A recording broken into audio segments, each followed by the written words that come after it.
Boa tarde. Agradeço aí a atenção de vocês, né?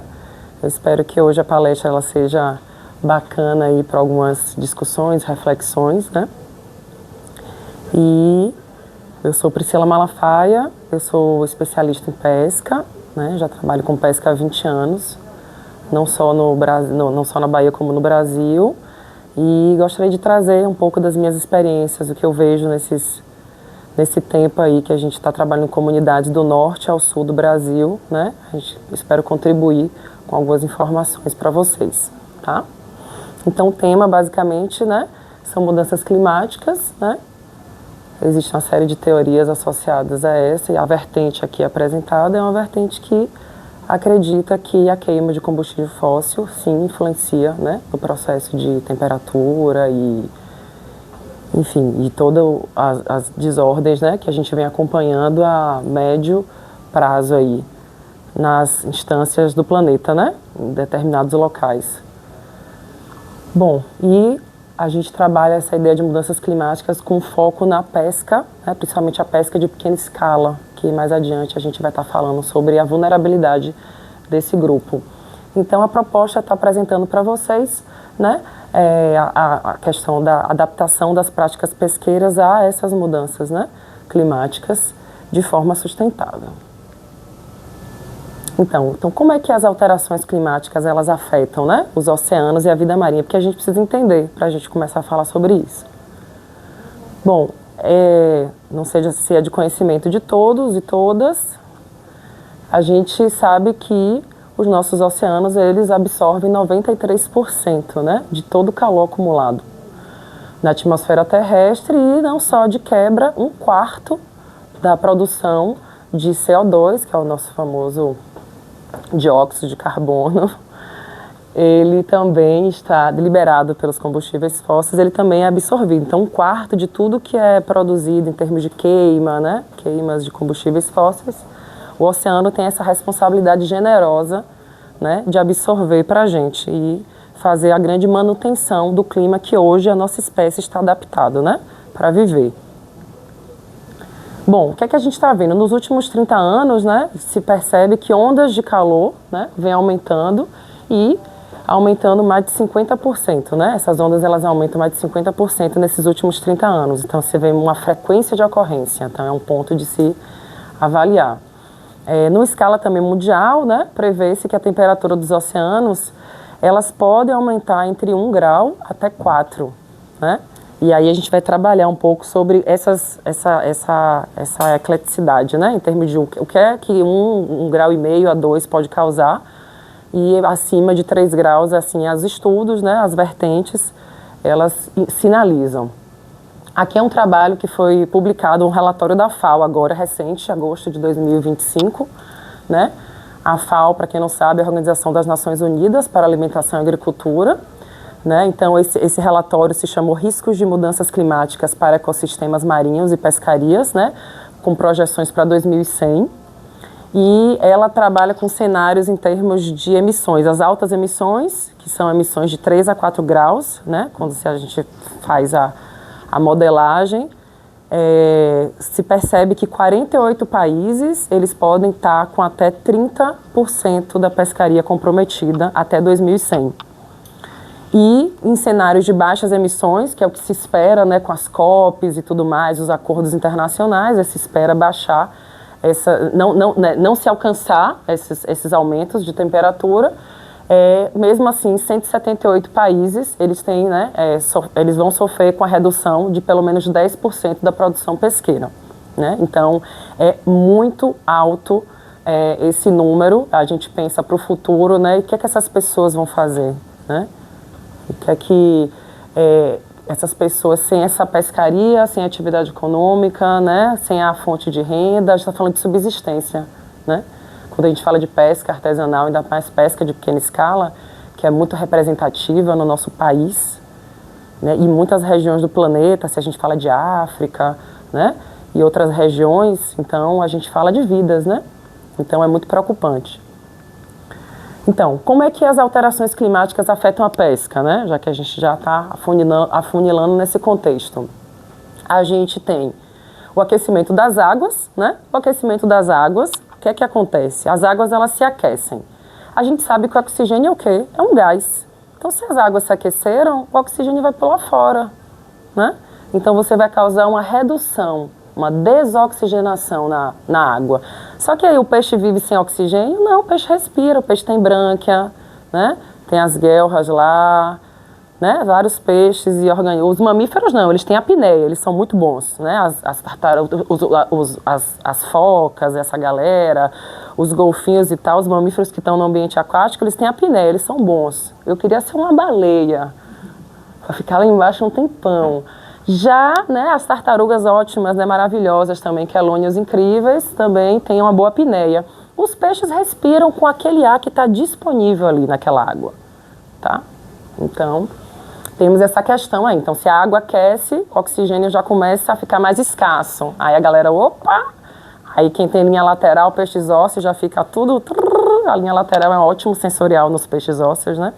São incríveis identificadores de problema iminente. Eita, aqui não tá legal não, vamos dar a volta. São as linhas laterais. Assim, outro problema é a acidificação dos oceanos, né? Então, quando a gente acabei de falar lá na frente, né? 1/4 do CO2 absorvido pelos oceanos. E esse CO2, quando ele, né? Ele causa, quando existe uma absorção, então, ou seja, uma emissão maior, né, do que é esperado, ele começa a reagir negativamente com a água porque ele começa a acidificar a água. Então, o carbono, quimicamente falando, ele começa a disponibilizar uma queda de pH. Então, você começa a ter uma água muito mais ácida. E essa acidificação, ela causa para vários organismos que têm seu esqueleto calcário prejudicado, porque o calcário ele não se dá bem em ambientes ácidos. O calcário ele se dilui, se dissolve, né? Então, a gente está falando, se a gente está falando de pesca e se a gente está falando de estoques pesqueiros, a gente está falando que o maior ambiente submerso, costeiro que a gente tem, né, que são os recifes de corais, eles estão altamente em risco, porque o esqueleto externo deles é totalmente de cálcio. Então, a gente está dizendo que uma das maiores fontes de alimentação da gente está para dissolver. E aumento do nível do mar, né? Então a gente sabe que existe uma previsão até o final do século XXI, a previsão de aumento de até 2 metros, né? 2 metros de altura das ondas. Isso pode provocar inundações e comprometer a segurança de 745 milhões de pessoas. Onde é que essas pessoas vão morar? Em Brotas? Não vai dar. É o lugar mais alto de Salvador. E é papaizão. Enfim. Outro problema também, que eu fiquei até chocada, né? Porque assim, eu não sou dessa área, tá? De mudanças climáticas. Eu sou especialista em pesca. Então, como eu observo, fui convidada gentilmente aqui pelo museu, então eu comecei a mergulhar mais nas coisas das mudanças climáticas, o que hoje estava pungente. E aí eu fiquei bem preocupada quando eu comecei a ver que uma série de artigos que estão sendo publicados sobre a AMOC, né? Que é um sistema de circulação de revolvimento meridional do Atlântico. Ou seja, o que é isso, Priscila? Existe uma alteração. Se a gente fala de alteração de temperatura, a gente fala alteração de salinidade também. Então, a gente fala de alteração de termolina, né? Então, assim, as correntes marítimas, elas são basicamente diferenciadas em termos de densidade por conta do equilíbrio desses dois fatores, sal e temperatura. Então, basicamente, a gente sabe que se alguma coisa mudar, a temperatura vai afetar, né? Então, se aumentar a temperatura, vai aumentar. Então, aquela corrente que tinha uma temperatura, agora vai ter outra. E como é que vai ficar a densidade dessas correntes oceânicas? Elas vai ter uma crise, um colapso ali, né? Então, você vai começar a mudar a rota. Só que assim, tudo bem, deixa a corrente fazer o que ela quiser. Não, desculpa. Porque sistemas como esse, que envolvem uma série de correntes, na nossa região do Atlântico, no Oceano Atlântico, são altamente dispersoras de nutrientes e são são importantíssimas para a manutenção do clima local, de algumas regiões dos territórios, né, continentais. Então, Qual é a função dessa queridíssima aqui, da nossa MOC, nosso sistema de circulação? Ela bota, né, então do Atlântico, as águas quentes sobem, então ela tem essa capacidade de amenizar a região de maiores latitudes e depois, naturalmente, né, ela vai se esfriando e trazendo. Então ela causa essa questão, né? Então ela mexe com o bem-estar das pessoas que moram nessa região, né? Então ela influencia no clima e também ela influencia na dispersão de nutrientes, né? Porque assim, tem água, tem peixe. Não tem, desculpa, não tem, entendeu? Não tem água, não tem peixe. Porque a gente tem o maior litoral do mundo. Mas a nossa plataforma continental, que causa toda a abundância e divergência, ela é estreitíssima em várias áreas do nosso Brasil. Você tem uma parte boa ali no Ceará, legal, bacana. No sul também você vai achar. Mas em algumas regiões, aqui mesmo em Salvador é o ó. Você anda 6, 8 quilômetros, você já está na borda da plataforma continental. Você não vai ter grandes abundâncias de produção quando você tem uma plataforma continental estreita. Porque justamente a gente precisa de luz para ter uma grande boom de abundância, produção. É a luz. É a luz que dá maior produção à vida, né? Enfim. Vamos voltar aqui às mudanças climáticas. Então, como é que isso tudo que a gente falou, né? Essas inconstâncias todas, essas questões físicas, biológicas, elas interferem nas mudanças da distribuição das espécies que a gente está acostumado a pegar ou comer. É um esqueminha assim, então as alterações nas comunidades de recursos pesqueiros. Você tem dois grandes grupos de recursos pesqueiros, né? Você tem aqueles de profundidade, que são chamados demersais, e você tem os de superfície, que são chamados peixes pelágicos, certo? Então, eles têm distribuições. Peixe está em qualquer lugar? Não, peixe não está em qualquer lugar, peixe não vive em qualquer lugar. Tem peixes que são altamente restritos a determinadas regiões, né? Por isso que entra a palavra endêmico. Às vezes endêmico é o peixe que ele só é dali. Acabou ali, acabou aquele peixe. Não tem mais nada. Enfim, então, todas essas alterações no clima que a gente está falando, né? Dessas alterações que estão sendo vistas, né? Elas ocasionam essas mudanças físicas, biogeoquímicas, né? Que eu também acabei de falar um pouco, essas acidificações e tal. E claro que ela também vai alterar a estrutura e funcionamento dos ecossistemas marinhos, né? Como eu falei, então a partir do momento que aquela correnteza, aquela situação, então os peixes eles vão entrar em outra sintonia, eles vão para outros lugares. Tanto é que existe já artigos que falam sobre desertificação oceânica, que é exatamente isso, né? São mares desertos.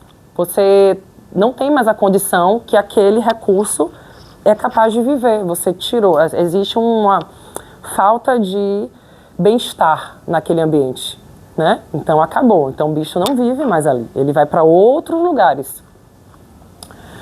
E aí, essas alterações, né? Então, assim, e pode ser outros lugares, crescimento pode ter problema na reprodução. Então, você tem uma série de disfunções também na estrutura populacional daqueles recursos. A gente não tem nossas disfunções sociais, eles também vão ter. Então, na estrutura, na diversidade, na cadeia trófica, enfim, então você causa um desequilíbrio naquele processo. E esse desequilíbrio volta pra gente, né? Tá com você. Não, tá com você. Volta pra gente. E aí volta pra gente no quê? Na falta de serviços ambientais. A gente quer retirar os serviços ambientais, então a gente perde produção pesqueira e a gente também difere, a gente não tem mais a mesma composição da captura. Tanto faz, pega sardinha ou pega badejo, desculpa, tanto faz pra quem? Porque só para quem não é proprietário, só para quem não é pescador que não vai comer, porque a diferença é gritante, né? Os peixes eles têm padrões de qualidade e isso interfere economicamente na vida do pescador. Entendeu? Uma coisa é eu pegar uma guaricema, que hoje no mercado está 15, 20 reais o quilo, outra coisa é eu pegar um badejo que está 50 reais o quilo. E é um peixe que cresce muito mais. Então, com certeza vai influenciar no bolso do pescador e com certeza vai influenciar no meu prato, porque eu quero um badejo, por exemplo. Não quero uma guaricema, por exemplo. Entendeu? Enfim.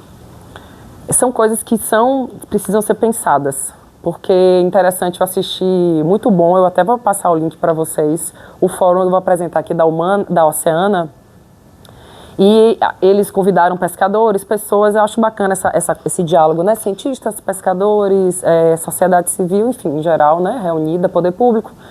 E uma pescadora falou, a gente já vive a emergência, não vai entrar em emergência. A gente já vive a emergência, eu achei fantástico. Ela falou, para ela era do Pará, né? Então o Pará teve uma seca terrível. Então comunidades ficaram recebendo comida, vinha de helicóptero, vinha não sei o que lá, porque os rios secou. A gente viveu. Não existe, né? Eu estou no ar-condicionado, estou não sei o que lá. Mas assim, existem comunidades que são vulneráveis, que é isso que eu vou chegar aqui. Então, efeitos socioeconômicos sobre comunidades pesqueiras. Então, o impacto na renda local e na segurança alimentar. Então, a pesca tropical, esses dados eu fiquei horrorizada, né? Porque assim, quando a gente vai ver, a gente vai trabalhando ali, vai fazer um trabalho aqui, um trabalho ali. Quando você vê uma coisa que já tem uma escala maior, você fica horrorizado. Então, a pesca tropical, né? Ela sustenta cerca de 1,9 bilhões de pessoas. Ela contribui com 50% da produção pesqueira, né? Global e movimenta 96 bilhões de dólares por ano. Então, assim, não dá para resolver. Como é que fecha essa... Cadê o contador? Chamem o matemático. Chamem o contador. Como é que a gente fecha essa conta? Como é que fecha? Bom, então, é claro e óbvio, né? A gente vai indo, né, nesse funil de observações e a gente vai vendo que os habitats marinhos tropicais, os estoques de peixes e a pesca, refletida em pescadores, certamente são os que vão receber e já estão recebendo a famosa galinha pulando, né? Eles são muito mais vulneráveis às mudanças oceânicas associadas às mudanças climáticas. Opa, tem muita informação aqui. Bom, e como é que isso está hoje, os efeitos mundiais nisso, né? O que é que se tem a fofoca do planeta? Quais são as fofocas do reino? Então, em cenários que eu falei lá na frente de emissões maiores, né, que são de 3 a 4 graus, existem projeções globais que a biomassa de peixes exploráveis, que ainda tem os peixes que não podem ser explorados, então os exploráveis, eles mostram declínio de até 10% da produção até meados desse século. 2050, gente. Só para lembrar, tá? Bom, na Europa, Portugal está entre os países que vai ser mais fragilizado, né, com a baixa da produção, declínios de biomassa maiores. Pelas antevisões, Angola também é um país que ele até o final do século, né, então 39% da perda de produção. Final do século 2100. Tá, tô morto. Sim, mas e essas piquititas aí? E o meu piquitito ali? Entendeu? Ele também vai gerar piquititas. É a lógica da nossa vida, da nossa espécie. A gente não tem como romper esse elo biológico. Ele é basal. E no Brasil, acreditem se quiser, país tropical, né? Jorge Benjor arrasa. Abençoado por Deus. Existe disparidade de níveis, claro, né? Só que áreas que podem se equilibrar entre o norte e o sul. Então, assim, a gente pode ter contrabalanços, né? O Brasil é um país, ele é longo, né? Ele se salva por causa disso, ele é longo, ele tem uma diversidade, né? Bom, e como é que estão as adaptações das comunidades pesqueiras às novas realidades climáticas, né? Eu vou trazer só uma historinha aqui para vocês, é rápido. Mas antes, vamos contextualizar. Bom, a FAO, ela fala que os pescadores de pequena escala, como eu comecei a minha palestra, dizendo que essas são as pessoas mais, realmente, são grupos sociais que estão recebendo logo, de vez, são eles, tá? Porque, dependendo da localização, isso porque onde eles estão e a pobreza a qual eles vivem, eles já se tornam vulneráveis, né? E elas estão expostas, né? Então essas comunidades, elas estão expostas a esses eventos extremos de clima, né? Os riscos naturais, que nada mais são do que a gente viu, infelizmente, que ultrapassou até, se a gente for para o sul, né? Aquelas catástrofes, as várias que acontecem no Rio de Janeiro, volta e meia, você vê as coisas que acontecem, e extrapola o universo pesqueiro, né? São pessoas que moram na costa, são pessoas litorâneas, pessoas como nós. Só que Salvador ainda está médio, né? Diante de várias catástrofes que a gente viu, a gente ainda... Então, o que é que a gente vê? Elevação do nível do mar, acidificação, né, do oceano, inundações, erosões. Erosões a gente viu bastante, por exemplo, aqui em Boipeba, né? Se a gente vai mais para o sul da Bahia, você vê o cenário de erosão claro em Boipeba. É nítido ali, várias barracas, coisas. Então, e, claro, né, nós mulheres, a gente sempre leva o cedro do pior da história. A gente não pode perder esse cedro, porque as pescadoras, os desafios ainda se intensificam. Se teve um estudo que ele viu que de 8 em cada 10 pessoas que se deslocam por conta de mudanças climáticas, 8 são mulheres, de 10. Né? Então aí existe toda uma política voltada para mulheres, né? Assim, não estou contando uma historinha de fadas aqui, tem todo tá? Relatórios voltados para isso, enfim. Aqui era para aparecer de um por um. Aí volta, lembra que eu falei da Oceana? Então a Oceana ela fez um super relatório, se chama de Auditoria da Pesca. Inclusive eles fizeram uma conferência muito boa online, agosto desse ano, tá? E esse resumo saiu, essa foi a 5ª edição, falando do ano de 2024. A Oceana é uma ONG internacional que ela trabalha com avaliação de estoques pesqueiros, mitigações, sustentabilidade, todo voltado para pesca. E aí eles pegaram, né, os balanços do Ministério da Pesca e outras informações de cientistas, fizeram um compilado, né, de informações e trouxeram pra gente essas informações que são assustadoras, né, que quem não é, quer dizer, eu já sou da área, eu já sabia, né, os meus cabelos já andam em pé, mas quem não é da área talvez fique um pouco encabulado e talvez perca a perspectiva, mas vão sobreviver. Bom, o que é que a gente sabe? A gente sabe que 47% dos estoques das espécies marinhas estuarinas, né, que são essas espécies que estão ali, né, na intercomunicação com o oceano e tal, não tem diagnóstico, ou seja, quase 50% do que a gente come e consome, a gente não sabe. Aí por isso que a gente fala assim, temos que investir, mas como é que a gente vai investir se a gente não sabe o nosso piso? Eu vou construir uma casa, mas quanto é que é a sua poupança? Não sei. Estranho. Para os estoques com diagnóstico, 68%, então os que têm diagnóstico, 52%, só 68% eles estão, assim, só não, né? 68% já está reduzido. Então, tipo assim, dos que têm diagnóstico, 68% já está sinalizando, galera, existe uma redução iminente aí, existe uma redução iminente. Os diagnósticos estão sinalizando, beleza. Não existe plano de gestão para 92% das espécies. Plano de gestão é um instrumento de ordenamento pesqueiro que ele deveria ser usado, né? A gente deveria saber que quanto se produz, quem produz, como se captura, mas é um instrumento de papel, né? 50% das pescarias do país não possui qualquer regra de ordenamento. Isso se acentua principalmente na região do norte e do nordeste, nossas áreas aqui, né? Porque se você for para a região sudeste, você tem mais, porque tem uma legislação que é sobre pescarias, né? Ela é de 2000 e... Antiga não, ela é controversa, você tem uma série de questões, então você tem um ordenamento de pescarias embarcadas, né? E você vê que em algumas pescarias em determinados estados, ela tem uma especificidade. Então, além da lei nacional, você como estado só pode fazer uma regra mais restritiva ainda, né? Do que é o que está... Você não pode ultrapassar as regras né, da federação. Então, você vê um pouco desse caos aqui no Norte e Nordeste. Você tem poucas regras de ordenamento pesqueiro, entendimento sobre essa realidade da pesca, avaliação de estoque é muito restrito, né? Mas 12% das pescarias possuem medidas para reduzir as capturas incidentais. 12%? Capturas incidentais são um dos maiores problemas na pesca artesanal. São um dos maiores problemas na pesca total, artesanal, não, principalmente industrial. Então, as capturas incidentais, principalmente por conta de arrasto, pescarias de arrasto que se tem, né, na legislação, que pode e que não pode ser feito com essas pescarias, os estados que podem, como é que são os monitoramentos, mas, infelizmente, é pouco esse número, né? O ideal seria 100% dessas pescarias, por que não, né? Em 2024, 100% dos... Aí eu achei a sacada de mestre do pessoal da Oceana, essa discussão que eles vão trazer aqui. Acreditem se quiser, eu até já participei deles, o Ministério da Pesca, ele tem os CPGs, Comitês de Gestão Participativa. Esses CPGs foram desativados na última gestão, né, sem ser do presidente atual, do presidente anterior, eles desativaram os CPGs.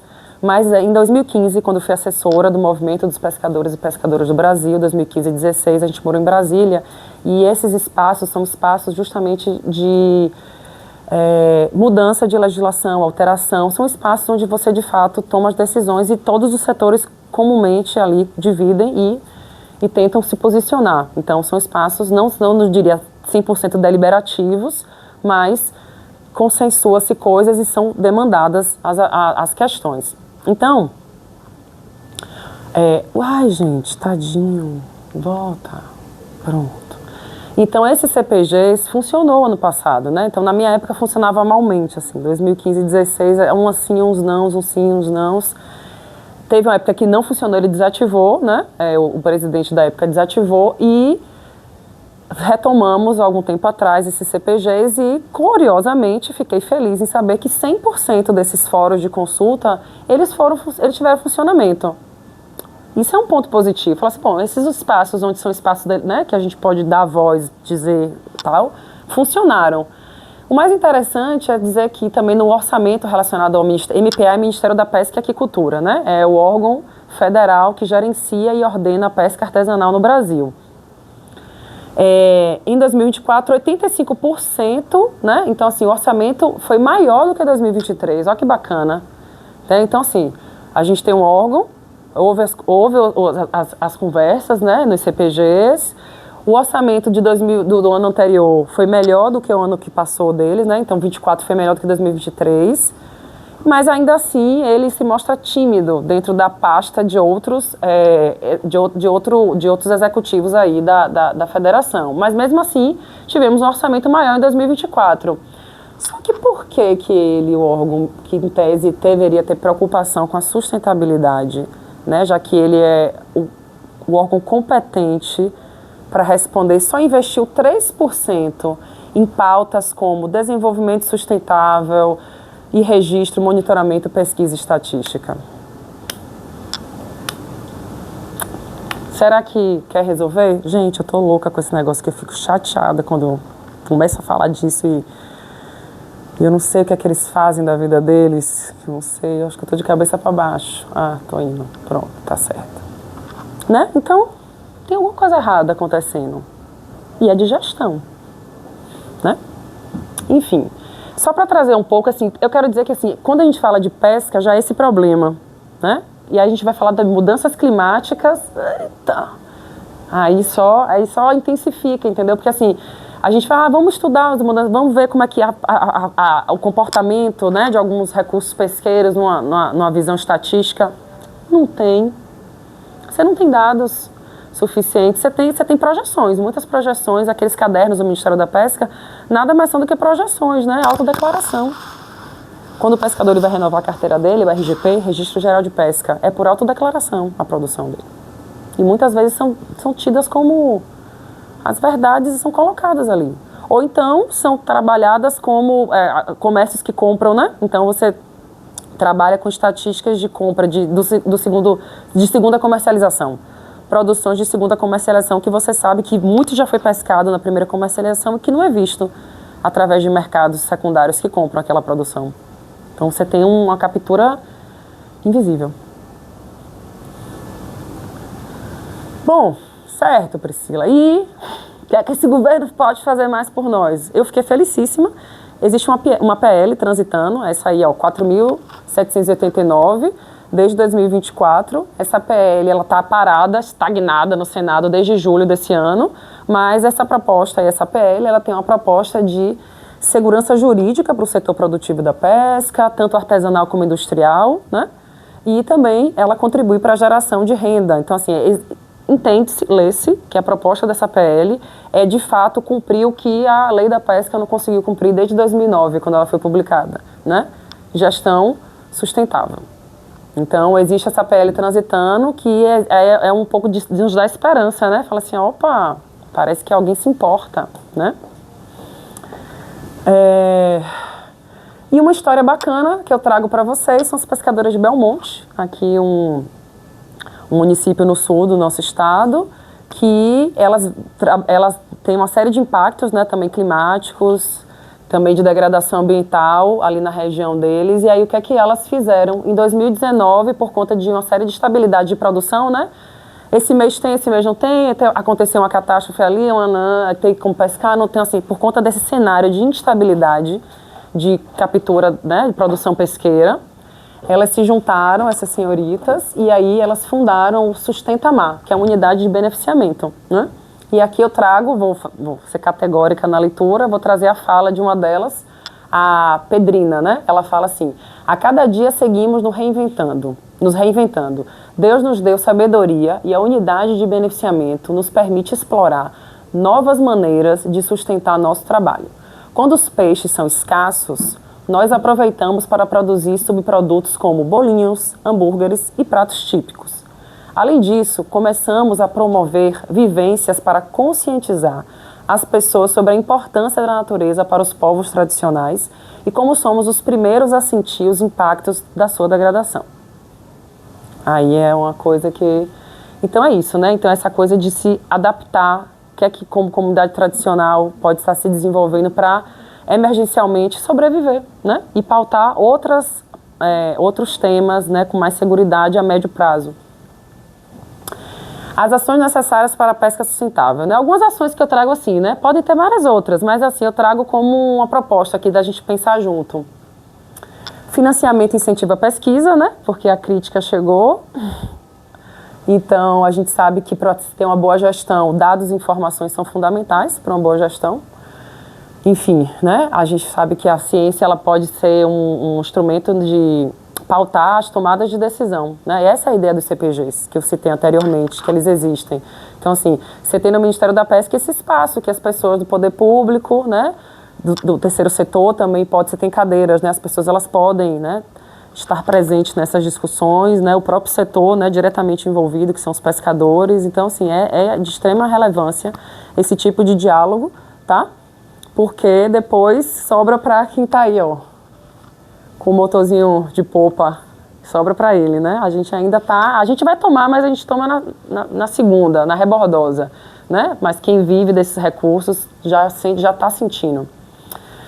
Outro ponto também que é importante, né? Ações importantes, né? É engajamento e fortalecimento das comunidades pesqueiras. Então, desenvolver ações de promoção de inclusão social, né? Aquela parte mais educativa de desenvolvimento coletivo, de autoconhecimento, de resgate cultural também, né? As pessoas elas precisam saber que elas são importantes. Os pescadores e as pescadoras, por muitos anos, eles falavam no IBGE, quando não existia nem Ministério de Pesca, não tinha nada disso, viu? Esqueça, pescador é altamente invisível. Eles sempre viraram subpasta dentro de vários ministérios, desde a década de 60. Já teve de tudo gerenciando eles, SUDEP, já voltou para o Ministério da Agricultura, bateu, voltou, bateu, voltou, bateu, voltou. É um horror, assim. A desestruturação e a irresponsabilidade governamental com o setor pesqueiro é absurdo. Ele é... Eu não vou falar que a gente tem menores na sala, mas ele é desproporcional, né? Enfim, então... É interessante estar engajando essas comunidades, estar botando para mostrar o quanto elas são importantes, o quanto a existência dessas pessoas é importante para a nossa existência, né? Então, é dar valor a quem tem valor.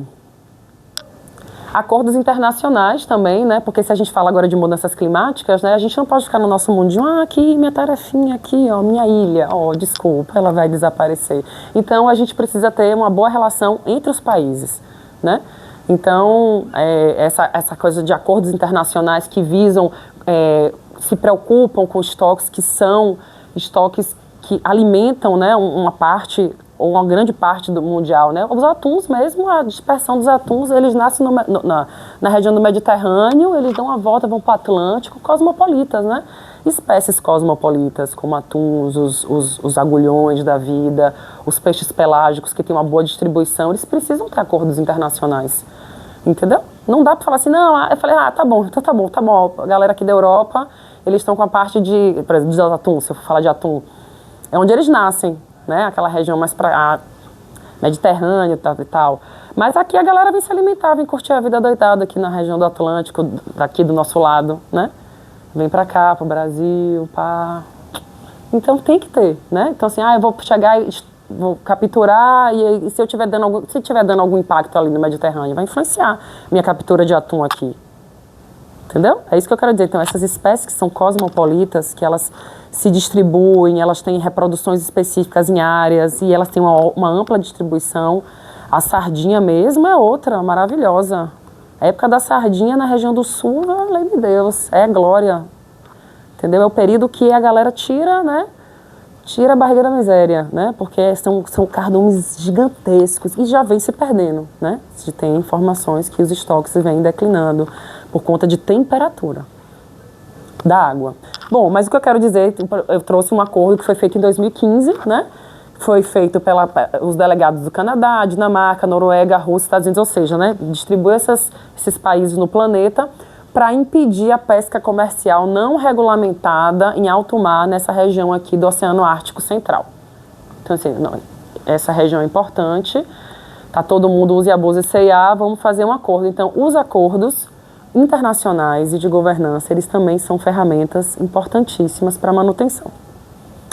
E para finalizar, a gente falou basicamente, né? Então, conclusão, caminhos para uma pesca sustentável, né? Então, o que é que a gente falou, né? Existem esses caminhos, existem, tortuosos ou não, mas existem. A gente também pode falar de mitigação de mudanças climáticas, né? Então, a gente fala de como a gente pode reduzir, né, a queima de combustível fóssil, como é que, mesmo se não reduzir, como é que a gente pode trabalhar com adaptação às novas realidades, porque elas vão vir. Tá? Vão vir. Ah, reduzindo ou não, copia ali, copia acolá, vai ou não vai. Vai acontecer, as pessoas respiram, estão vivendo nesse momento. Então, muito mais pensar nessas adaptações, como sobreviver a isso, né? E, voltando a essa ideia, esses arranjos, né, globais de cooperação. É isso, gente, eu agradeço aí, essa foi a minha palestra.